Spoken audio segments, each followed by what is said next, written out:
Bienvenidos a esta sesión de nuestro taller de poesía online. Vamos a estar conversando en esta sesión sobre un elemento muy importante para la poesía, que es el ritmo. Y, y dirán ustedes por qué encontrarnos con el ritmo como un elemento importante para la poesía, si regularmente asociamos la idea de ritmo a la música. Hablamos de ritmo y pensamos inmediatamente en, en músicos, en salsa, o quienes sean estudiosos de la música, quienes que sean músicos, van a pensar, bueno, en estructuras armónicas o melódicas, y de una vez se van a ir a teoría musical.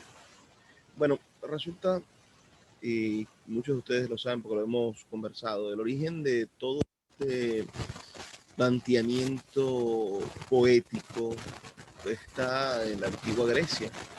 Y allí, antes de que Aristóteles escribiera su poética, el primer ensayo sobre el mundo de la poesía y y la teoría sobre el por qué se escribe, bueno, antes de que eso pasara, existía una forma de expresión artística, una forma de expresión de la palabra poética, existía una forma de encontrarnos, de entendernos o de generar el fluido de la poesía, que era mm, bien recibido o ameno en fiestas, en reuniones importantes, en banquetes, era el uso de la lira.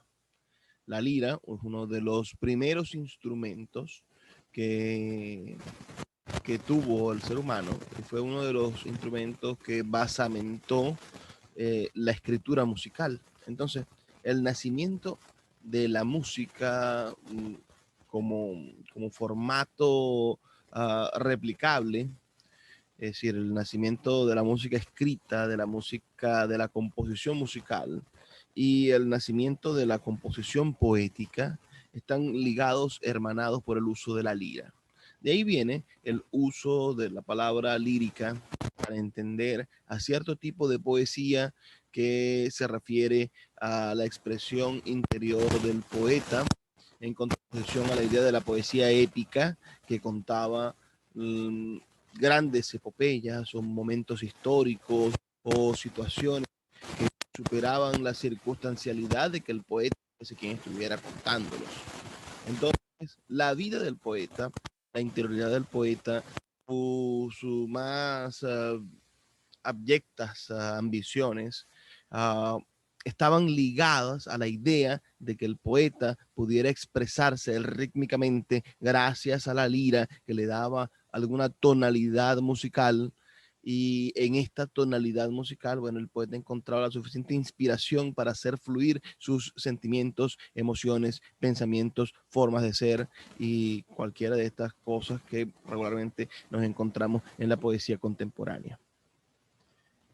Entonces, de la lira a la lírica, hay solamente un paso, y el paso está orquestado, está medido, está estructurado en base a un sonido musical. Sin duda, la lira es un instrumento muy sencillo, alejado de los instrumentos musicales contemporáneos, muchísimo más elaborados, como la guitarra o el arpa, pero en esa posibilidad de generar pequeñas notas musicales con esas cuerdas tensadas de la lira, le dieron al poeta la capacidad de encontrar una apoyadura rítmica. Y quizá allí comienzan todos los problemas que vamos a tener de confusiones uh, en cuanto a la importancia o no, la relevancia o no, y la obligatoriedad o no de tener apoyaduras rítmicas, de tener estructuras rítmicas artificiales, o de hacer o no eh, rima en el momento de crear un poema, porque si bien es cierto que la poesía nace junto a la lira, y nace junto a este instrumento musical y a esta tendencia musical que le va a dar forma o le va a dar sentido en la antigua Grecia a esas noches de bohemia o esos espacios de, de compartido intelectual. También es cierto que la música como género no necesita siempre del poema para poderse ejecutar. Entonces, la poesía como género artístico no siempre necesita de una apoyadura rítmica para poderse segmentar, para poderse imponer como, como elemento artístico. Todo poema tiene un ritmo y eso debemos nosotros entenderlo. Todo poema, toda palabra es una forma de expresión sonora y por ende es susceptible de ser una expresión rítmica y finalmente una expresión musical. Es decir, que todo poema desde un inicio es una compilación rítmica de palabras y va a depender de muchísimas cosas la expresión de ese ritmo. Primordialmente del poeta, que es quien selecciona las palabras, que es el demiurgo que le da forma a esas palabras y genera una composición muchísimo más elaborada de lo que nosotros estamos acostumbrados a entender. Pero más allá de ese sucinto hecho de que el poeta sea el selector de las palabras, también se encuentran otros elementos que van a darnos forma y el elemento fundamental es la capacidad que tenga el lector de entender esos sentidos musicales, esos sentidos rítmicos que tiene el poema. Por eso a veces nos encontramos en diatribas, ¿no? En cuál es la manera adecuada de leer un poema, qué entonación debemos darle a un poema para que el poema consiga toda su expresión musical, qué ritmo tienen verdaderamente los poemas y de qué forma debemos nosotros hacer expresión oral de esos poemas. Hay personas que llegan a los extremos de la elocuencia uh, en los cuales ya se consideran declamaciones, ¿no? Entonces, lectores que no leen un poema, sino que lo declaman, que miran hacia el cielo en el momento de leer el poema y dicen, oh, viendo a Garrett, actor de la Inglaterra, el pueblo al aplaudirte le decía, eres el más cómico y el más feliz, y el cómico reía. Entonces, estas personas se meten en papel y de alguna manera empiezan a asociar la poesía, la musicalidad del poema con otro género artístico que es el teatro. Entonces, la declamación no pertenece al mundo de la poesía, sino que pertenece al mundo del teatro. Un declamador no es un poeta, un declamador es un actor. Entonces, no necesariamente el poema debe ser declamado. La declamación no es un argumento poético, la declamación es un argumento histriónico, un argumento teatral, un argumento que ciertamente se escapa de la responsabilidad que tiene el poeta con su creación literaria.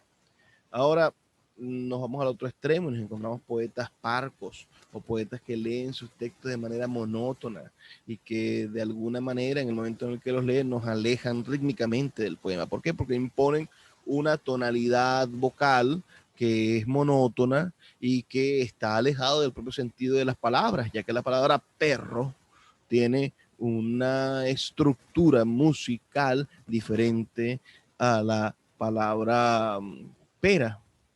Perro y pera suenan diferente, pero si nosotros utilizamos la misma entonación, bueno, vamos hasta confundir esas palabras.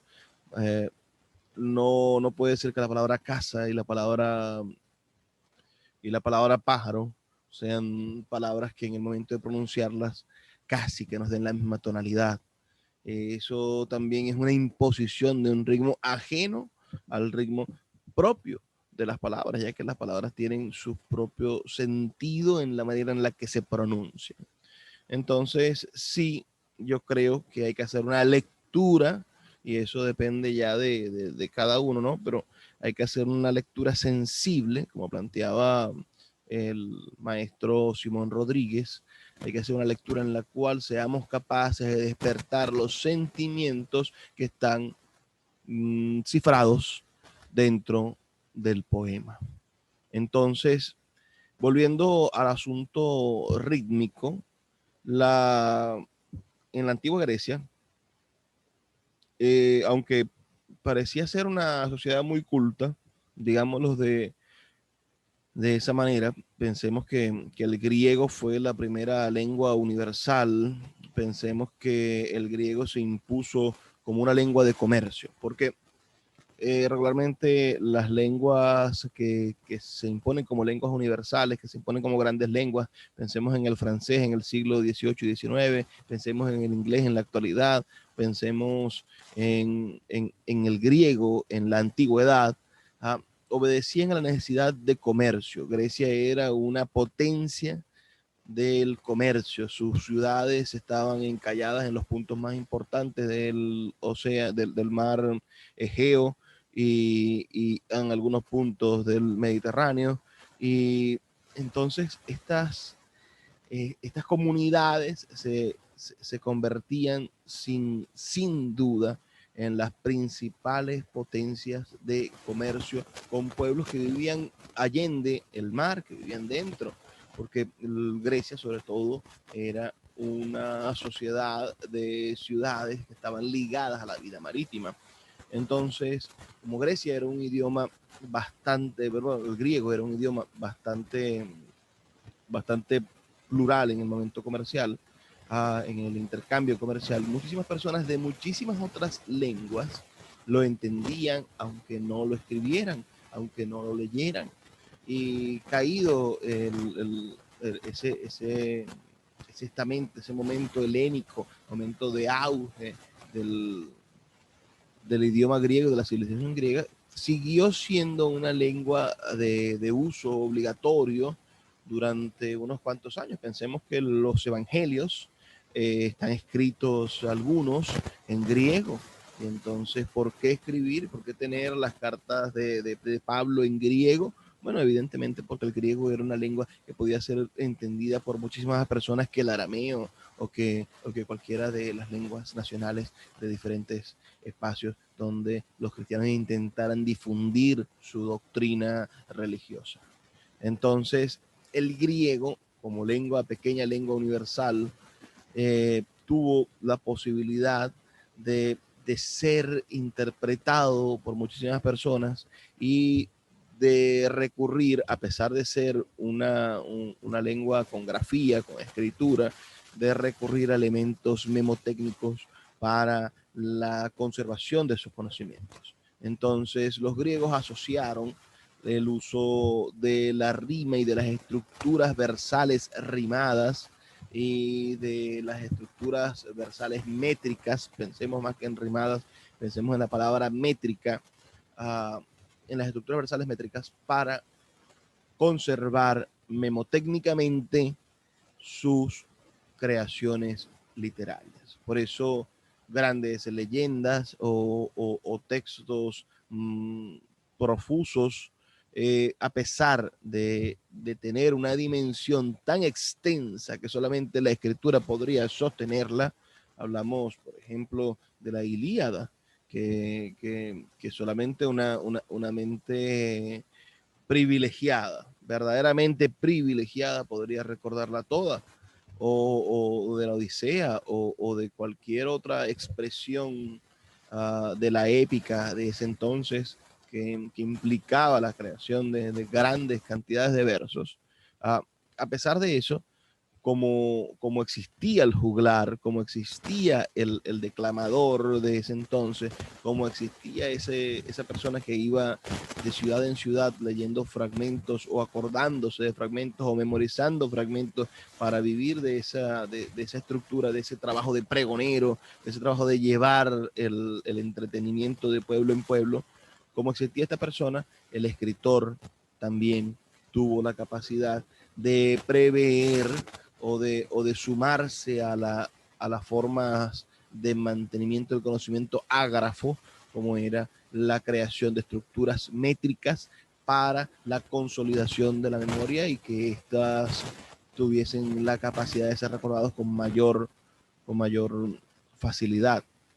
Es más fácil recordar una canción que tenga rima que una que no lo tenga. Es más fácil recordar un poema rítmico que otro que no lo tenga. Y tiene que ver con recursos antiquísimos de nuestra psiquis, de nuestra capacidad de reconocimiento de patrones, que el hombre ha tenido siempre esa cualidad, ¿no?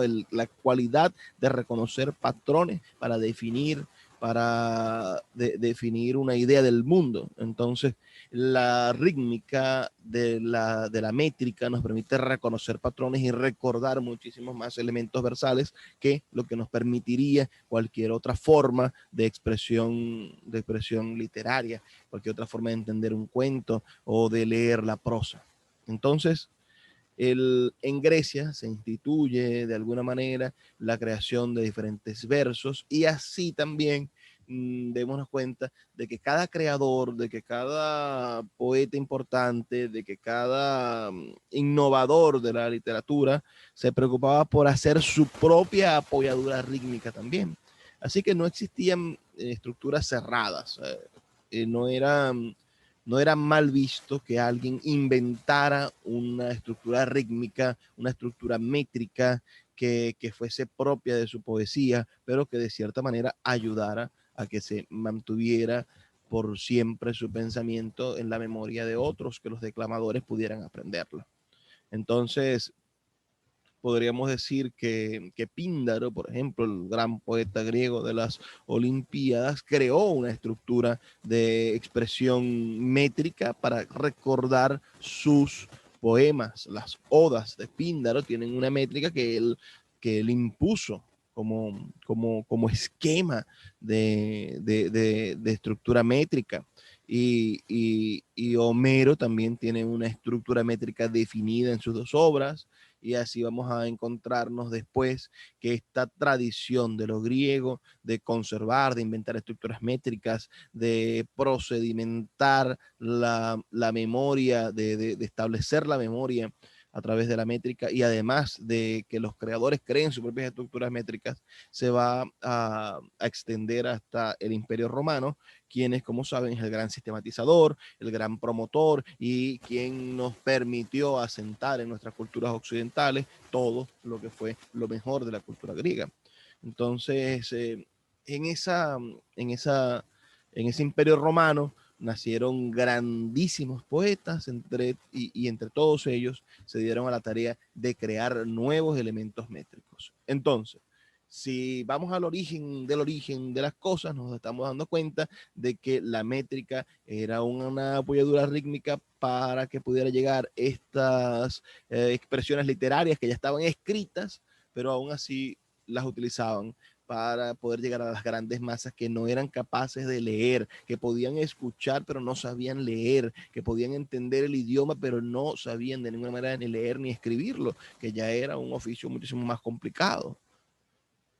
Y también podemos darnos cuenta de que crear estructuras métricas era algo permitido, alabado y celebrado cuando se hacía con genuina intención o con genialidad. Entonces, no estábamos enquilosados en que debía de ser una sola forma de manifestación métrica, de que o era soneto o no era nada, o es décima o no es nada, o estamos obligados a hacer la misma y repetitiva forma de expresión rítmica, como se nos ha querido imponer en el colegio, o como se nos ha querido estas personas un poco conservadoras de la poesía se nos han querido imponer la idea de que si el verso no rima, entonces le falta algo, es un mal verso. ¿Cómo se complicó todo este asunto? Bueno, la historia del ser humano es una historia de las castas y de las estructuras privilegiadas. La lectura se convirtió en siempre lo fue, pero creciendo el Imperio Romano, el ascenso del cristianismo y los oprobios de del feudalismo que se generó posteriormente en la Edad Media, nos dieron como resultado que la lectura, específicamente la lectura, sobre todo la lectura, se convirtió en un instrumento de una exclusiva minoría, muy centrada entre los nobles, las personas de altas jerarquías sociales y entre el clero que tenía el poder del conocimiento y que hacían uso de ese poder del conocimiento. Leer la Biblia era prohibitivo para cientos de personas, para miles y millones de personas. Pensemos que la única experiencia que podía acercar cualquier persona normal, creyente, feligrés, y pensemos que en ese momento creías o morías, era cualquier parecido o acercamiento a la Biblia, era el que se ofrecía en los ritos, en las estructuras sacramentales, en esos autos sacramentales que eran emitidos o generados cuando la iglesia se empieza a componer y a levantar como un gran poder entre los gobiernos, se hace siempre en latín, y las personas hablaban ya versiones del latín muy alejadas del latín en el cual estaba estructurado o se leía o se mantenía la Biblia. Eso fue hasta hace muy poco. Pensemos que no se leían misas o no se hacían misas en los idiomas particulares de cada región, sino hasta hace unos 150 años o 100 años. Entonces, eh, las personas tenían que leer escuchar la misa en latín, y muchas personas no lo entendían, otros sí, los que hicieron su catecismo o escritura, ya sabían qué significaba cada uno de los pasos del rito católico, pero, pero muchas personas no, y solamente era un rito silente en el cual no había la posibilidad de tener entendimiento de los textos que se leían y de lo que se aprendía o de los mensajes de la Biblia, uh, y menos si no tenías la capacidad de leer. Ahora, en esa Edad Media, en ese periodo de oscurantismo, se impuso de manera rutilante, de manera absoluta, el uso por parte de los creadores de la rima y de las estructuras métricas estrictas. ¿Por qué? Porque era la única manera de poder llegar al pueblo, de poder llegar a las masas, debido a que el oficio del juglar, el oficio del artista, del declamador, se hizo indispensable para que las personas conocieran las obras de estos creadores. Entonces empezaron a estructurarse los grandes géneros musicales, perdón, los grandes géneros rítmicos, los grandes géneros de la forma del poema, de la exterioridad del poema, se empezaron a gestar en esa Edad Media. Las, las creaciones continuaron existiendo, grandes creadores, pensemos en Gonzalo de Berceo, que es uno de los pioneros de la poesía en español. Creó su propia estructura rítmica, la cuadernadía, por ejemplo, en su búsqueda de ser completamente innovador. Uh, pero la mayoría de ellos se quedaron en sus formas tradicionales. Pensemos en, en el soneto. El soneto era la forma italiana de la creación musical, de la creación rítmica del poema. Y en el siglo XV se impone como moda en el mundo y se impone como moda también en España. Entonces, los españoles que tenían sus propios ritmos, pensemos en la copla, que es muy española, o pensemos en la décima, pensemos en los romances españoles, los romances que pertenecen a una tradición multinacional europea que viene de los provenzales franceses. Pensemos en esas estructuras que ya existían, y de repente se impone una moda nueva de creación literaria como fue el soneto, y que en español tiene a un gran iniciador, a un gran innovador, sonetos maravillosos como es Garcilaso de la Vega. Si leemos los sonetos de Garcilaso de la Vega, vamos verdaderamente a disfrutar de una expresión de modernidad, ¿Por qué? Porque Garcilaso estaba reinventando su idioma con una forma extranjera de creación literaria, con una forma extranjera de encuentro con, con su expresión interior. Vamos a leerles este maravilloso soneto de Garcilaso de la Vega, el soneto número 5. Dice: escrito está en mi alma vuestro gesto, y cuando yo escribir de vos deseo, vos sola lo escribisteis, yo lo leo, tan solo que aún de vos me guardo en esto. En esto estoy y estaré siempre puesto, que aunque no cabe en mí cuanto en vos veo, de tanto bien lo que no entiendo creo, tomando ya la fe por presupuesto. Yo no nací sino para quereros, mi alma os ha cortado a su medida, por hábito del alma mismo os quiero, cuando cuanto tengo confieso yo de veros, por vos nací, por vos tengo la vida, por vos he de morir y por vos muero. Ese soneto 5 de Garcilaso, que es muy, muy famoso y que nos llena de una inmensísima alegría. Vamos a leer el 11, que es otro soneto muy famoso, y para que vean cómo se acerca la rítmica, ¿no? Miren, este dice: hermosas ninfas que en el río metidas, contentas habitáis en las moradas de relucientes piedras fabricadas y en columnas de vidrio sostenidas. Agora estéis labrando embebecidas o tejiendo las telas delicadas, agora unas con otras apartadas, contándoos los amores y las vidas. Dejad un rato la labor, alzando vuestras rubias cabezas a mirarme, y no os detendréis mucho según ando, que o no podréis de lástima escucharme, o convertido en agua aquí llorando, podréis allá despacio consolarme. Esas son las estructuras del soneto. ¿Cómo funciona un soneto? Bueno, un soneto es una estructura rítmica que tiene una imposición de tener nada más y nada menos que dos cuartetos, es decir, dos estrofas de 4 versos y 2 tercetos. El soneto entonces tiene 14 versos. 14 versos que tienen una estructura rítmica en decasílaba, es decir, tienen 11 sílabas métricas.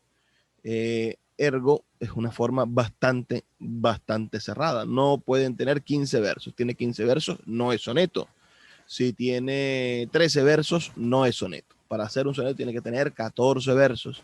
Y después nos encontramos con la idea de que falla, es un mal soneto, si a pesar de tener los 14 versos, nos encontramos con que no llega a tener todas las sílabas métricas estructuradas en las estructuras rítmicas, además que se imponen, porque hay una estructura rítmica que hace que los versos rimen entre sí, que el primero con el cuarto, el segundo con el tercero, y de esa manera se crea una musicalidad especial que solamente la tienen los sonetos. Entonces, imagínense la moda y la chocancia de encontrarse con esta moda que se impuso y que hasta el momento es una de las grandes formas de expresión métrica del mundo. Hay grandísimos sonetistas.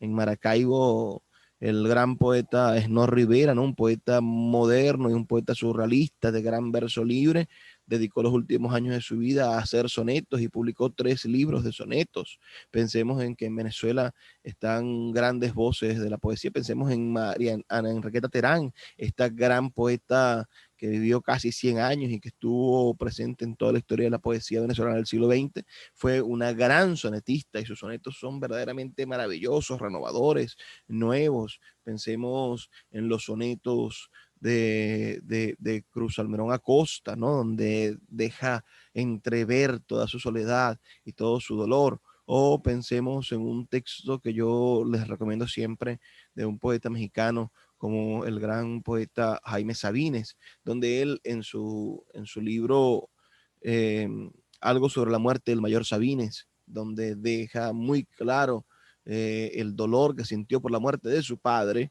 Él dice en ese prólogo, en ese texto previo, él dice, bueno, señores, yo he hecho esto y me he acoplado a la forma clásica, rítmica, a pesar de ser un poeta de verso libre, porque el dolor era tan intenso que necesitaba contenerlo en una forma. Y aquí me voy a detener en la idea de la contención, porque la rítmica, las estructuras métricas son sin duda una forma de contención del sentimiento. Y cuando se tiene muchas ideas, se tiene mucho pensamiento, se tiene mucho talento literario, es evidente, sensible y maravilloso poder conseguir la contención de esos sentimientos, poder no reprimirlos, pero sí darles una forma.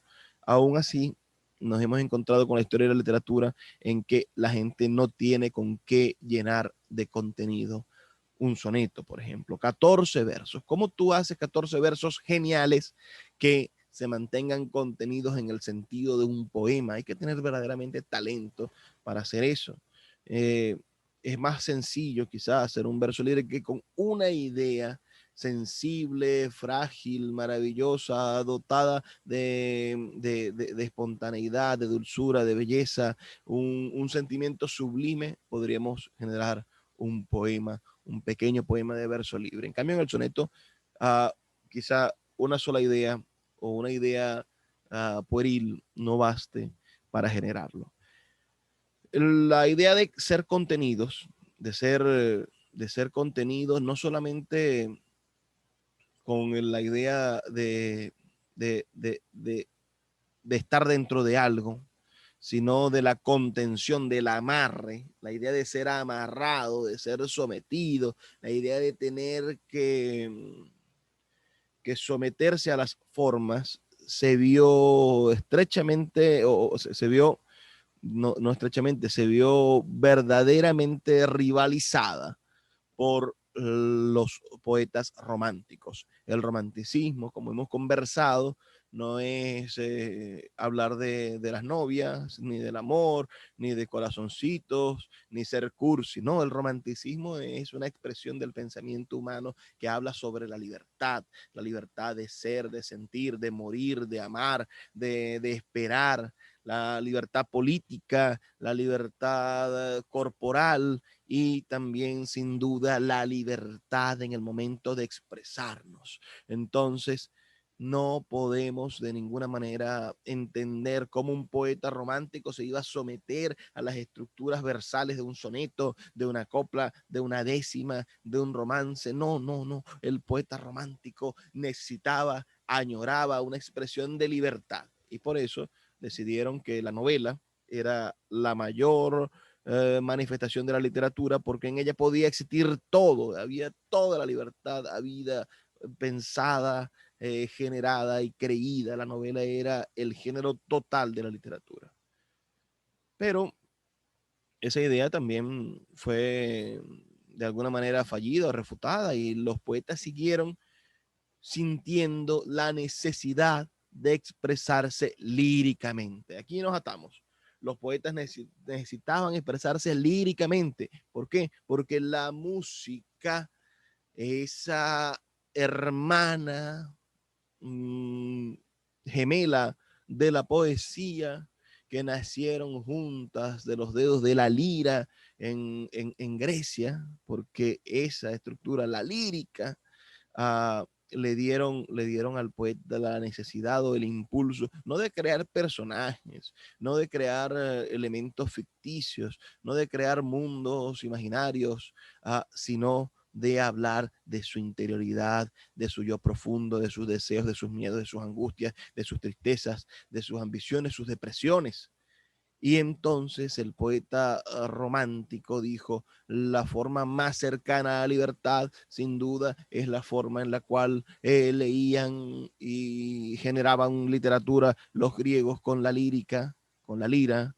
¿Por qué? Porque una estructura tonal, una estructura musical, rítmica, le permitía al poeta inspirarse profundamente para expresar sus sentimientos y hacerlo con libertad. Entonces, la lírica, el sentimiento lírico originario de la poesía, antes de la necesidad de mantener en la rima todo el enquilosado mundo de la memoria, uh, antes de que la rima se impusiera como una necesidad práctica para el resurgimiento o mantenimiento de la memoria.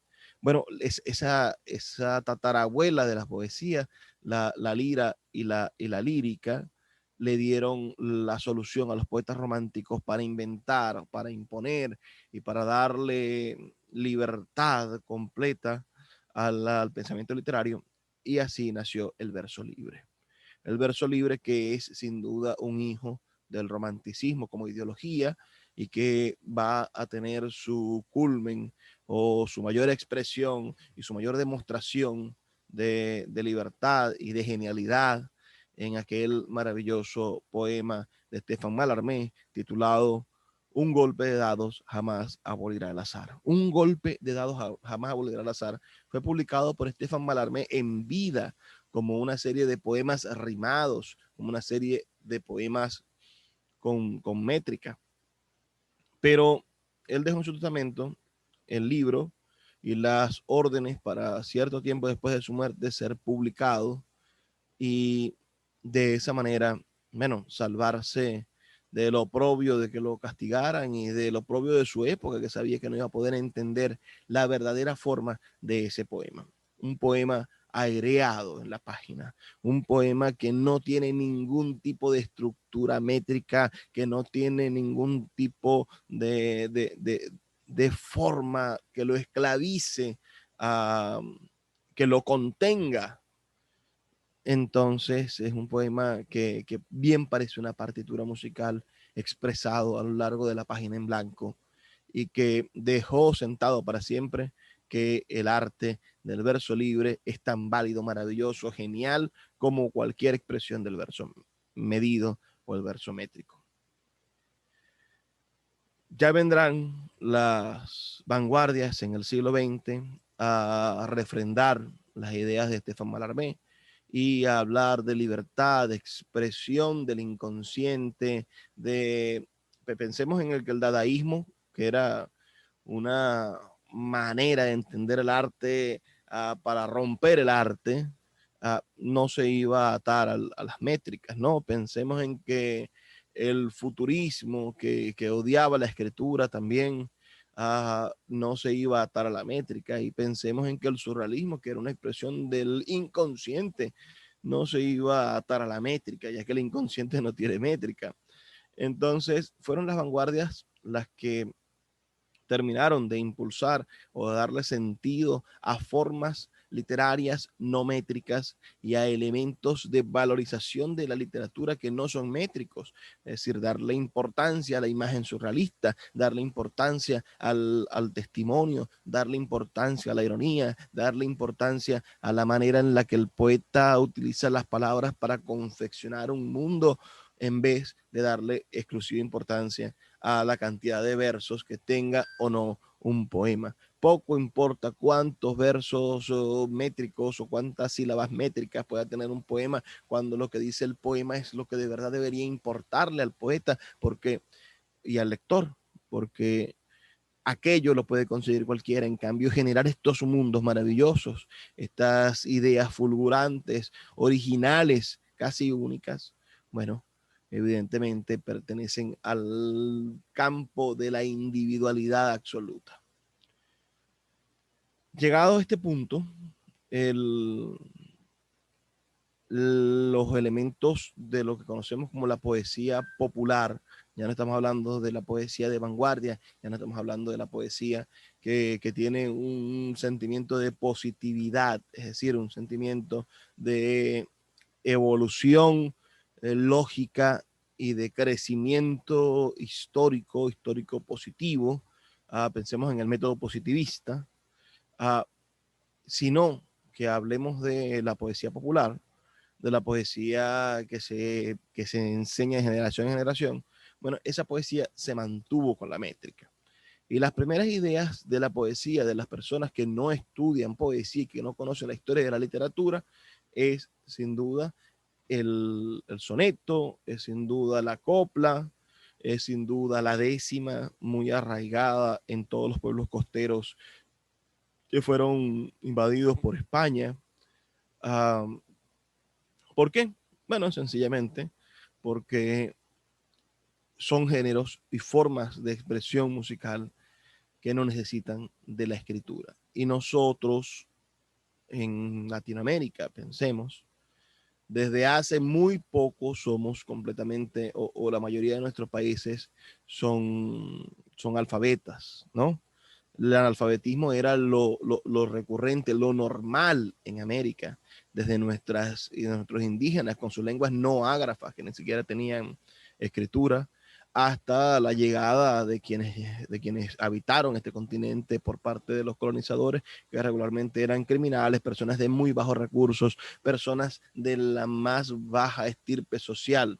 Entonces, sí era común que en los virreinatos hubiesen expresiones de gran literatura, pero en la mayoría de las costas, que es donde se impone la décima, y donde vemos décimas en casi todos los países donde hay pueblos costeros, quienes llegaban eran personas de bajas realías y que no tenían conocimientos de lectura y que su expresión, la música y la poesía, que siempre va a estar unida a nosotros, que siempre va a ser parte de nuestra naturaleza, su expresión, la búsqueda de su expresión era desahogada a través de esos elementos musicales, de esos elementos rítmicos, y la idea de la poesía estaba solamente estructurada a eso. Regularmente una persona popular que no tiene gran conocimiento de la literatura menosprecia el verso libre porque no encuentra la rima, no encuentra el verso métrico. Y entendemos eso, lo comprendemos, pero debemos enseñarles a esas personas que evaluar un poema por si rima o no es como evaluar, no sé, ¿qué les puedo decir? Un cuadro por su marco. Qué bonito marco tiene, me gusta ese cuadro porque tiene un marco muy bonito.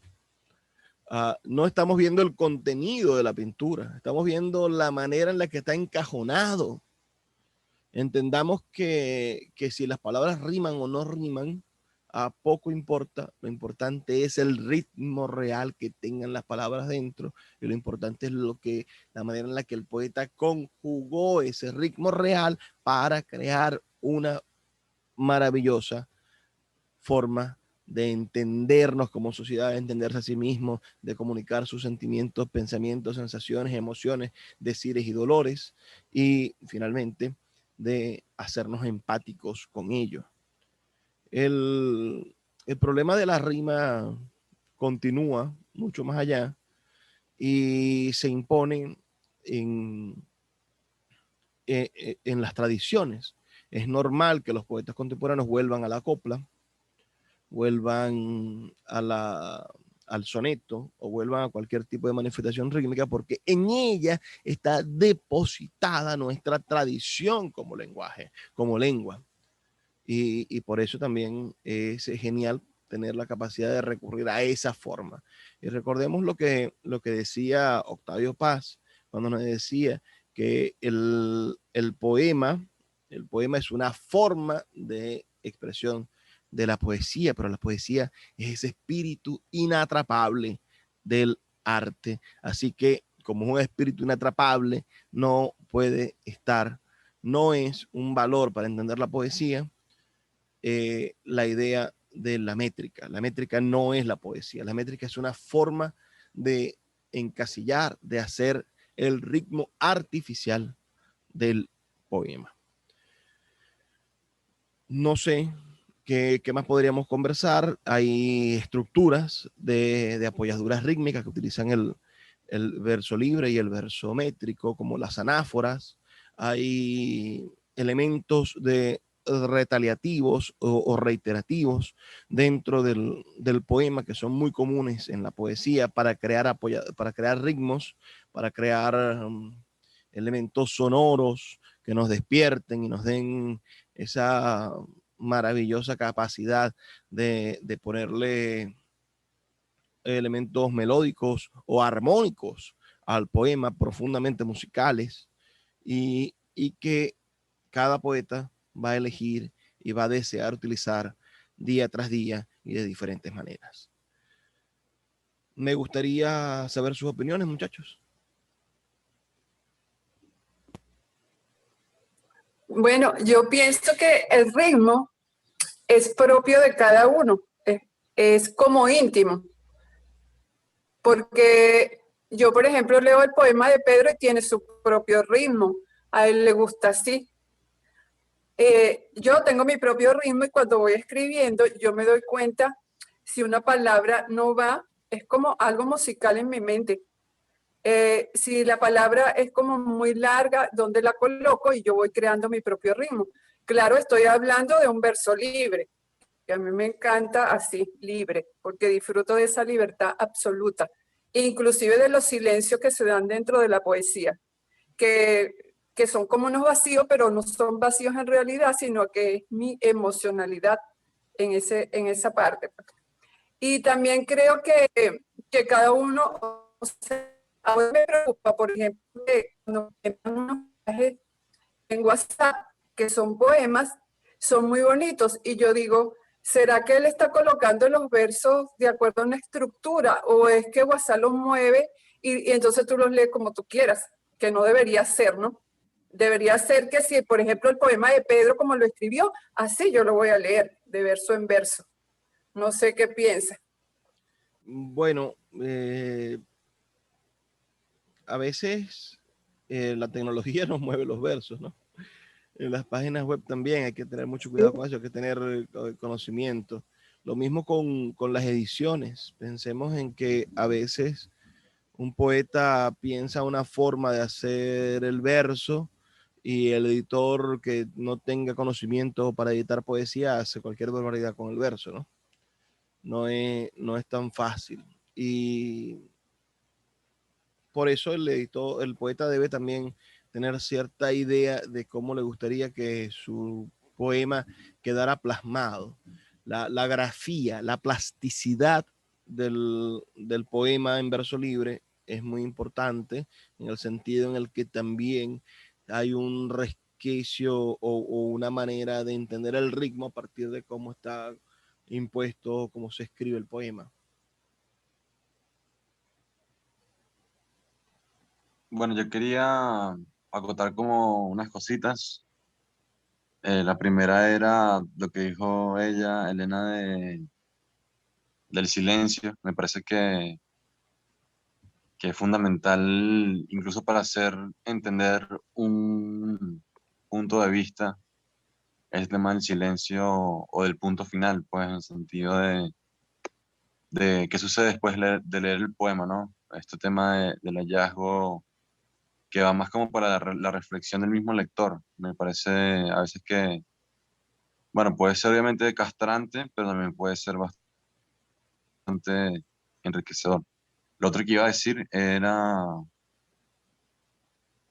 ese tema de nuestro idioma como el español y la acentuación de las palabras, el tema de las esdrújulas, el tema de las graves, las agudas y cómo, por lo menos con la música se ve cuando hay un ritmo, no sé, 4x4, entonces él lo termina con una palabra grave, entonces la última sílaba de la grave es como un 5x4, entonces, bueno, no sé, hay como un juego ahí con ese tema de la acentuación de la palabra en el español, me imagino que en el latín, o en el griego, este tema. Uy, tenían muchos acentos los griegos, diferentes tipos de acentos. Creo que no me atrevería a decir cuántos, eran como cuatro o cinco, no sé. Y los latinos también tenían diferentes acentuaciones dependiendo el lugar en el que se encontraran las letras. Sí, el latín tenía menos acentos, era regularmente los mismos sonidos, pero tenían diferencias para acentuar y además cada palabra tenía desinencias diferentes, terminaciones diferentes. Eh, el idioma condiciona la manera en la que vamos a escuchar el sonido del poema. Por eso cada tradición, como conversaba hace rato, el problema de la tradición, cada tradición rítmica está centrada en un idioma y a veces, como en el caso del soneto, se imponen tradiciones de otras, de otros países y se adquieren como propias. Se veía a Garcilaso de la Vega como un extranjero, como extranjerizante al momento de leerlo, porque era el esquema rítmico italiano, pero fue en el siglo XV, ¿no? Ya tiene el español una tradición propia del soneto que continuar. También este tema de, bueno, te he tenido como dos preguntas más, ¿no? Con lo que estábamos hablando de la poesía, no me queda claro en el fondo si la poesía es cultura o siempre es vanguardia, o sea, en el sentido de ese tema de, oye, tú creo que lo dijiste, siempre, como siempre es libre, siempre, o sea, es inatrapable. No sé si, claro, se vuelve cultura con el paso del tiempo, me imagino. Mira, recuerda la sesión que hablamos de la vanguardia eterna, ¿no? Te invito a que recuperes esa, a que la vuelvas a escuchar. En ella estuvimos todo el tiempo explicando por qué la poesía siempre está intentando renovar el arte. El arte en general se renueva con la poesía, porque la poesía es la expresión más directa entre el pensamiento y la creación. Es la creación directa dentro del pensamiento. Y después, si pensamos diferente, creamos pensando, somos capaces de crear otras formas de expresión. Eh, pero la poesía también se enquilosa, ¿no? La poesía también se aguanta en la tradición. La poesía, quizás la tradición más antigua de la poesía es renovarse. Quizá la poesía es Claro, tradicional en el hecho de estar siempre reinventándose. Sabes que cuando y dijiste que bueno, lo último leyéramos, que iba a decir era, sí. cuando dijiste que leyéramos a Ramón Palomares, yo lo leí. Además, me gané ese libro con un premio, me lo dieron de premio. Y yo estuve observando que él escribe con una absoluta libertad. De hecho, la mayúscula, después del punto, nada que ver. Él escribe mayúsculas, minúsculas, todo donde él quiere. Eso me pareció hermoso porque es el elemento de la libertad trabajado en su máxima expresión, no sé. Y en cuanto a la estructura, bueno, él también es libre. Y por ejemplo, en el colegio donde yo trabajo, la rima está contemplada para que se la dejen los temas. Pero yo me aprovecho y le enseño la rima, pero además le enseño el verso libre. Porque además no hay nadie en el colegio, en mi colegio, que enseñe poesía. O sea, que transmita la poesía de alguna manera. Y entonces, bueno, también eso es como preocupante en cuanto a lo que uno le transmite al niño. En los nuevos niños que se están formando y que a través de la palabra y la poesía les podría enseñar un mundo nuevo. Mira, con respecto a Ramón Palomares, ciertamente toda la poesía de Palomares es de verso libre, pero toda la poesía de Palomares es rítmica. ¿Por qué? Porque él utiliza apoyaduras rítmicas. Por ejemplo, tiene poemas donde dice todos los versos comienzan con I. Y llegaste, hiciste tal cosa con el tigre del sol y tal, tal, tal, y esa repetición de ese sonido nos da un ritmo. Es como darle el golpe a la mesa, tac, tac, tac, tac, tac, tac, como llevar un metrónomo, tac, tac, tac, tac. La poesía de Palomares es muy rítmica, absolutamente, pero del ritmo libre, del ritmo del verso libre, no del ritmo artificial de imponerle un cajón, contener las palabras y van a sonar iguales porque, bueno, tienes una regla de sonido. Luis, ¿y cuándo más o menos comenzó este tema poner espacio en el verso, o sea, tipo espacio, espacio, espacio, espacio, espacio, y pones después el verso. De toda la vida. Mira, no sé exactamente cuándo No sé si comenzó, no sé pero si me sí te explico. puedo decir cuándo se consolidó. Se consolidó con un golpe de dados jamás abolirá al azar. Ese libro cambió la historia de la literatura y demostró que la poesía tenía una grafía, tenía una plasticidad, tenía una forma de expresarse visualmente, y finalmente también demostró que el verso libre era una manera tan genial y hábil y maravillosa de hacer arte, de hacer poesía, como el verso rimado. Posteriormente, en las vanguardias, existió un hombre llamado Guillén de Apollinaire, que fue un excelente creador, un tipo ligado con las grandes vanguardias, con el fauvismo, con el cubismo, con las ideas de las expresiones plásticas de la vanguardia, y también hizo plasticidad en el lenguaje en el momento en el que hizo varios libros y se hizo famoso por los géneros de el caligrama. El caligrama es un poema que, además de tener versos y de tener todas las expresiones poéticas, la manera en la que está escrito emula una forma. Entonces, si podemos dibujar con las palabras, además de con el sentido que tienen las palabras, estamos en presencia de los elementos plásticos del lenguaje, y estos elementos plásticos también ofrecen elementos rítmicos.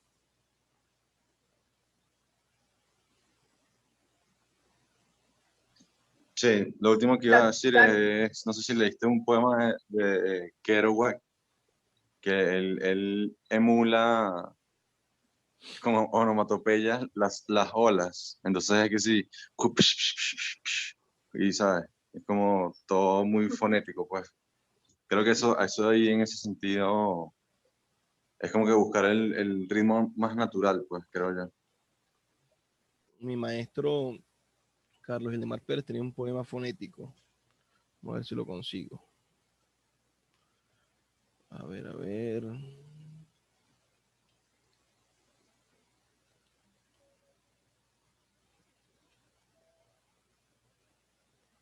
No sé si estará por aquí. ¿Cómo dijiste que se llama Pedro, el poeta? El que yo digo es Kerouac, Jack Kerouac, en una, Ah, bueno, que ok. yo lo leí es como, sí, en un libro que se llama El Sur Lo voy a Grande, Big anotar Sur, aquí. creo que se llama. Buenísimo, buenísimo. O sea, porque Mm, ellos eran más lo voy a anotar del aquí. jazz, y entonces él después intentó hacer esto con las olas del mar y, claro, cada quien lo lee como lo lea, pues, pero él de seguro le dio como un ritmo más acertado al de las olas. Claro, cada uno le da su sonido. Chico, no lo consigo, el bendito poema, pero es muy divertido. Es un poema fonético. Sí, sí, hay ¿Sabes estructuras. que yo Los dadaístas hablaban del poema fonético, de poemas compuestos solamente por ruidos y que daban algún tipo de sentido. Yo leí un poema de un poeta que se llama Mario Milanca. Él leía mucho a Huidobro. Y entonces, en vez de decir por, él tiene una X y juega con todo eso. Por tu vida, escribe una X y por tu vida. Y va jugando con esas estructuras que yo me imagino que se originó en Huidobro, porque él lo leía mucho, no sé, de verdad. Bueno, Huidobro fue un gran experimentador.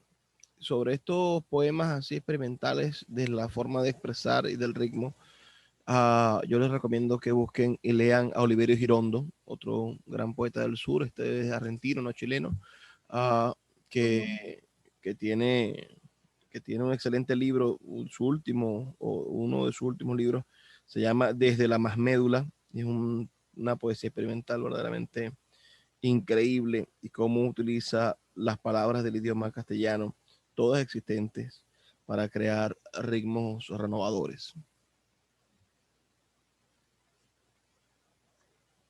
Okay. Bueno, Chicos, yo Buenísimo. también pienso que la estructura de una poesía es como la casa de cada uno.